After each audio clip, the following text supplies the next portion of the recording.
Salut à tous, c'est Just Jay pour le challenge tir sportif YouTube 2024 lancé par Magnum 44 et le feu aux poudres. Aujourd'hui, je vous avais promis 2 revolvers, donc hier vous avez eu un revolver en 2 fois, aujourd'hui un revolver en 1 fois, mais pas la même épreuve puisque c'est l'épreuve poudre noire. Donc ici on a un Pedersoli Colt 1860, donc une réplique de Colt 1860. Alors Pedersoli, oui, c'est ce qui est marqué sur la boîte. Sauf qu'en fait, quand tu regardes l'arme, non seulement il n'y a pas grand-chose qui rappelle Pedersoli, à part, je sais pas si vous allez voir là, le numéro de série qui commence par DP, hein, comme David et Pedersoli, j'imagine. Et le pire, c'est que quand on soulève le levier de chargement, je sais pas si vous voyez là, je n'arrive pas à voir si la mise au point est bonne, enfin bon, mauvaise surprise, c'est marqué Huberti.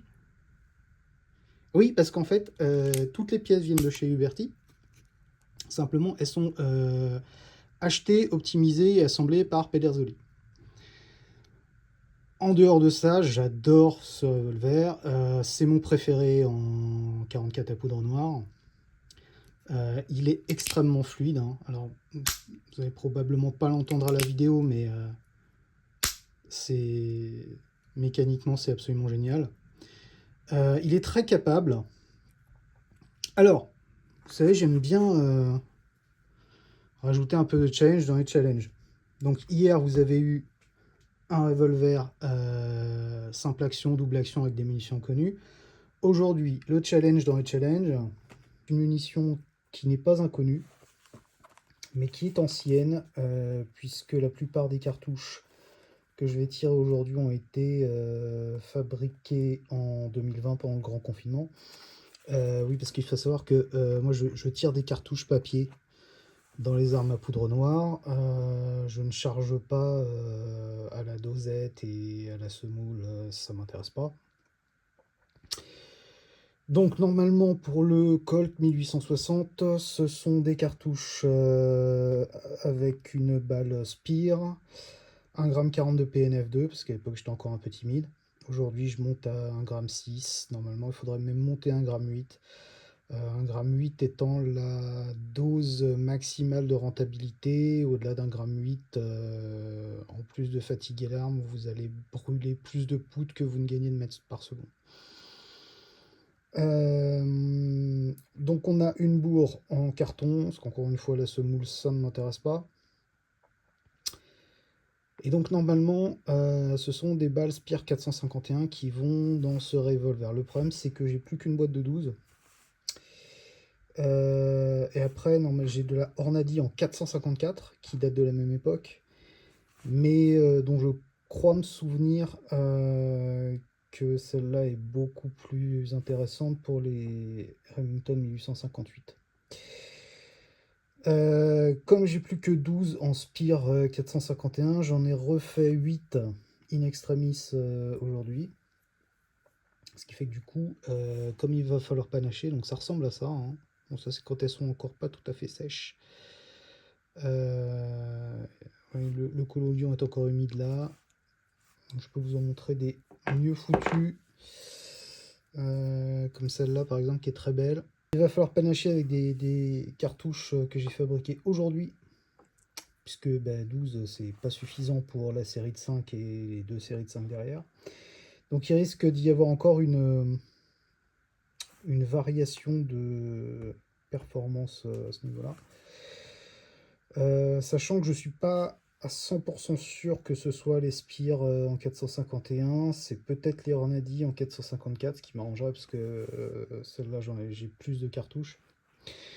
Donc ce que je vais faire de toute façon, je vais faire des tests sur appui hors vidéo que vous ne verrez pas, parce qu'on n'est pas là pour se faire mal non plus. Il est évident que je ne vais pas tirer une cartouche qui ne convient pas à cette arme. Voilà, donc je vais faire un test de 5 cartouches sur appui avec chaque chargement. Vous ne les verrez pas. Je vous indiquerai dans la vidéo évidemment quel est le chargement retenu. Voilà. Oui, si mes boîtes de cartouches vous rappellent quelque chose, c'est parce que je les ai repompées sur des boîtes de GP11. En fait, je les ai rétro-ingénierées et je les ai refaites. Parce que j'adore ces boîtes, elles sont très pratiques pour stocker tout un tas de cartouches. Voilà, fin de la digression, je crois que l'intro est déjà super longue. Donc on se dit à tout de suite au stand pour l'épreuve. Salut. Ouais, donc là je viens d'arriver au club, je viens de terminer les séries d'essais sur appui. Donc les 451 de chez Spear sont marqués en rose et les 454 de chez Ornati sont les impacts sans couleur autour. Donc on va choisir les Spear en 451 parce qu'on a un beau groupement de 4 impacts là. Voilà. Donc la boîte est déjà ouverte, je viens déjà de dépenser 5 cartouches sur les tirs d'essai sur appui. Et là, on va passer à la première série d'essais de 5 cartouches. Je vous montre rapidement le chargement de l'arme. Donc, basiquement, on enfonce les cartouches et on les enfonce dans chaque alvéole grâce au levier de chargement. Bon, rien de révolutionnaire, hein.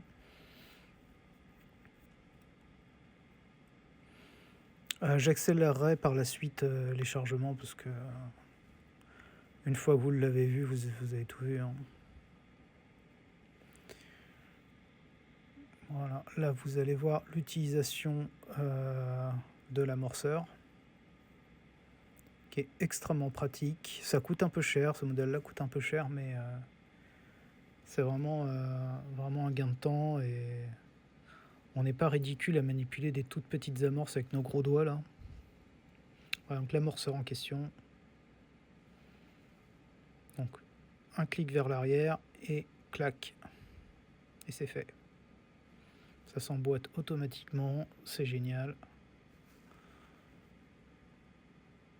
Voilà, quasiment même pas besoin de viser, hein. Clac, clac.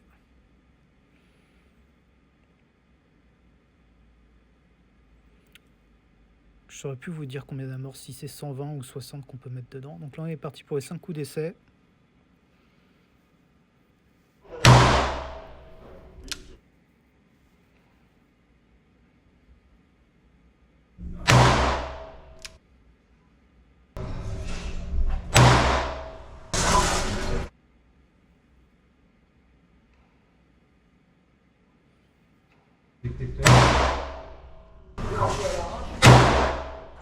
Alors non, c'est pas moi qui viens de faire tomber la cible du collègue au fond à gauche, hein.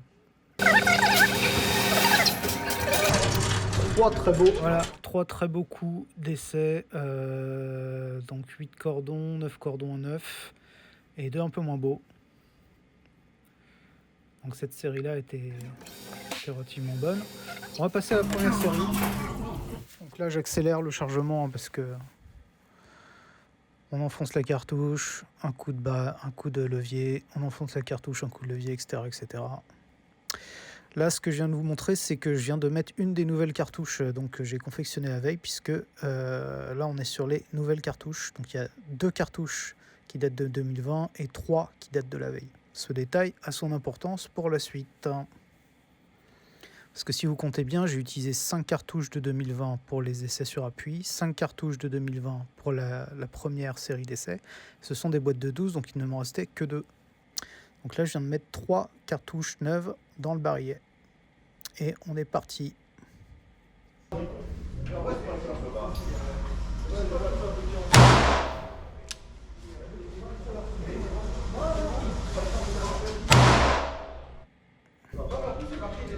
Non, c'est en arrière, c'est pour ça qu'elle se barre. Moi j'ai l'habitude de faire ça. Voilà, Thomas, il est midi, il faut se barrer.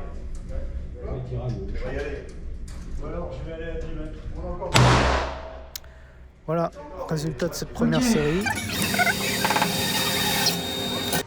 Et c'est une catastrophe, puisqu'on a 3 coups qui sont partis en haut à droite là-bas. Donc 2 coups relativement dans le visuel et 3 en haut à droite. Ma théorie à moi, c'est que les 3 coups en haut à droite sont les 3 nouvelles cartouches confectionnées la veille. Et j'en veux pour preuve que pour la série numéro 2, j'abaisse ma visée et je la déporte à gauche. Et vous allez voir que ça a une influence. Donc pour moi, panacher les cartouches, c'était vraiment pas une bonne idée. Même s'il n'y a pas une grande différence en termes de vitesse, puisque les cartouches de 2020 étaient chronométrées à 200 mètres secondes, et celles que je viens de faire la veille à 240-245, 40-45 mètres secondes d'écart, c'est pas énorme. Pour moi, c'était une erreur de panacher ces cartouches, mais j'avais pas trop le choix. Alors, on est sur la deuxième série là. C'est-à-dire qu'elle porte un peu plus vite celle-là. Et là-dessus, j'aurais prévu.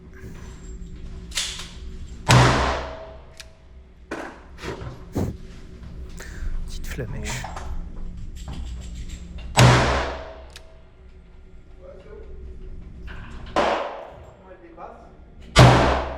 Voilà, fin de la seconde série.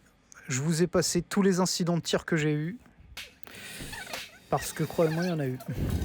1, 2, 3, 4, 5. Donc il y a 2 coups qu'on fait sauter 2 gommettes. Il y a bien 3 coups dans le visuel. Un coup dans le 6, je crois pas que ce soit un 7 cordons. Et un coup dans le 5 cordons là-haut. Voilà, énormément d'incidents de tir. Alors, incident de tir, ça veut dire quoi? Ça veut dire que le chien ne percutait pas assez fort en réalité. Et au démontage, après la séance pour le nettoyage, je me suis aperçu tout simplement que le ressort de chien était trop lâche parce qu'il n'était pas assez vissé. Et potentiellement aussi que je me serais, alors c'est à mettre vraiment au conditionnel, je me serais peut-être trompé de vis pour visser le ressort principal de chien, ce qui explique que il se serait dévissé alors soit avec le temps, soit sous le recul des coups, mais clairement ça percutait vraiment pas assez fort. Donc autant sur les premiers essais sur appui, j'ai pas eu de problème, mais dès la première la série des 7-5 coups, donc debout, j'ai commencé à avoir des problèmes et ça s'est empiré par la suite. Dites-vous bien que le dernier coup de la deuxième série, il a fallu que je démonte l'arme quasiment, que je remplace l'amorce. Enfin, ça a été vraiment un carnage. Donc voilà, j'avais quasiment plus de composants pour faire des cartouches la veille.